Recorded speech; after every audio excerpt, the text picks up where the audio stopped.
Hi,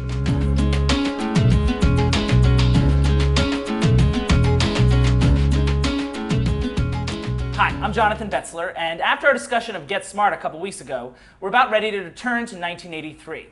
I think one of the most consistent and perhaps one of the most unheralded major filmmakers of our time is Australian director Peter Weir.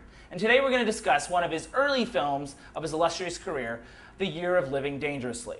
We are proud to have with us today the former Miss New Jersey, Jennifer Farrell, who now works in advertising and corporate marketing and lives in Summit, New Jersey.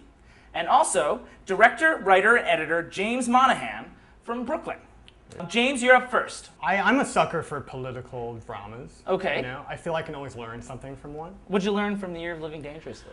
Well, I learned that around 1965 wasn't a good time to be in Indonesia, and probably the 30 years after that. Apparently, it's like 18% poverty now, and still. Jen, what do you got? What was your impression? A little more basic. I'm a sucker for love stories, so I like the fact that... Interesting. You see it as a political drama. You see it as I see it as a love story completely. That is interesting. I left the film feeling nothing. Like, I'm like, okay, so what? I mean, like, I feel like there was not enough time spent on the love story for me to really root for it. Yeah, really a love story, more like a quick fling that fizzled really rapidly when But I mean, and therefore, when he betrays her, where's the drama?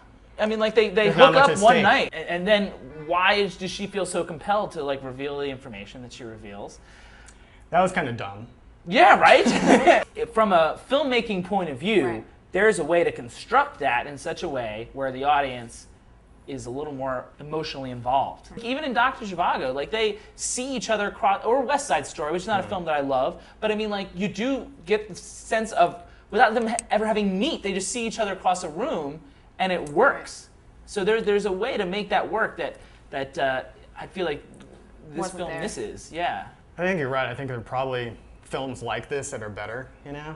Like, I think it kind of falls into a general genre of white man in third world conflict country. What was the movie with Daniel Pearl? Mighty Heart. Thank you. I saw it. The thing about A Mighty Heart is it was so relevant to us. Right. You know what I mean? Like, it was like yesterday. It might as well have been. Right. I mean, like, I just saw this similar, I mean, not to the same level, but I saw this similar kind of conviction in his job, you know, despite the dangers he knew he was getting himself into, et cetera. So. I feel like the politics of the film are really vague. I really just didn't understand who are these PKI and I guess maybe in 1983, I wonder maybe if it was clear to them, you know, who these different groups were, the way that to us, like, I mean, who knows in 25 years whether A Mighty Heart will work? Exactly. You're Living Dangerously, it was very unclear to me. And I was hoping you guys could explain it to me. Well, I think historically it actually ended up being unclear. President Sukarno, he was called the Delane, the puppet master, because he was juggling the different factions, the Muslims, the communists, and then these military guys. Which is the PKI? No, PKI are the communists. Okay. See how confused I am? And you did, but for what it's worth, you did not get this from the film. No, I didn't actually. Yeah, I had to look it up. I don't really ever want to watch a film, and this is just me. I don't want to have to go and research what happened before and after. I want to understand it in the film. I may not understand some things and you know what? If Peter Weir were here, he would say, yeah, I really hope the film would be on its own. Linda Hunt won the Oscar for Best Supporting Actress. In this film, she plays a Chinese man. First of all, I think that the Oscar itself was given more for the novelty and the success of the illusion than the actual performance. Interesting. Secondly, I had a hard time in 2008 buying the illusion. And thirdly, for me, the all-knowingness of the character of Billy Kwan was starting to bother me. Like, whenever there was any trouble, Billy Kwan, you know, like, can solve it. When the character came on, I was like, is that a woman or a man? I couldn't tell. And then I was like, that kind of looks a lot like that weird, you know, short lady. It's the weird short lady. That's her. And I wasn't completely Who's a good character actress, generally. I wasn't completely sure it was her. So I think that's a credit to her that I didn't know, like, exactly that it was her, and that she pulled off being a man. So you bought it? Yeah, I was unclear about the gender at first, but then I was like, okay, it could be like a weird, effeminate type man. Because Billy Kwan he likes the Sigourney Weaver character, but he also seems to really like the Mel Gibson character too. I imagine maybe his sexual politics were somewhere in the middle, and that was the point of the cross-gender casting, maybe? I didn't really see that. I'm making a guess. He almost came off, to me, a little too dramatic. I think he was a little too over the top when he was... Well, that voiceover. Maybe in the book, the drama would have worked. You know, people write a lot differently than they can speak, but when you're overly like... Prosaic voiceover, you know, I just wasn't buying. In fact, there's like an eye like motif throughout the film, wasn't there? Like Billy was like, "I will be your eyes." Yeah. This idea that Billy is this all-seeing, you know, almost deity-like character. Which is probably why the novelist had Mel lose one eye at the end of the film, probably.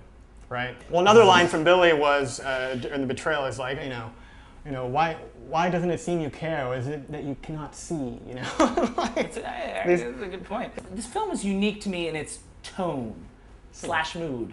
Any thoughts on this? I think there's a somber melancholia.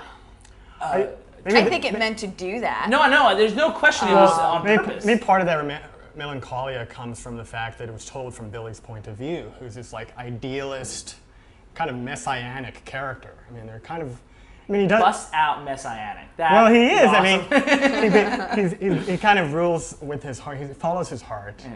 I felt that like the love story, like the build-up, like the first half of the film was really well-paced. And then it seemed like, but around the betrayal and afterwards, like everything was really rushed. Or you think in a film like this... I disagree. I feel like there was no change, and I feel like I wanted like some sort of a change. Like I feel like there was no speeding up or slowing down. There was no, as Soderbergh calls it, rhythm and release. Technically, did you admire or have issues with the film? I thought it was beautiful. I mean, especially the scenes of the protests, like all the chaos and people. You know, when the staging you're referring to. Right, when they jump on Guy's car. Like, that had a little suspense in it, right? Mm-hmm. Yeah, I mean, I thought he might be harmed, you know, something bad might And they were, like, giggling. That was, like, so from that point of view... And I think that even heightened the tension, you know, that they're kind of passing it off, you know, you think, oh, shit, it was really well staged. Those scenes were really well staged and choreographed. I thought the cinematography was really dark.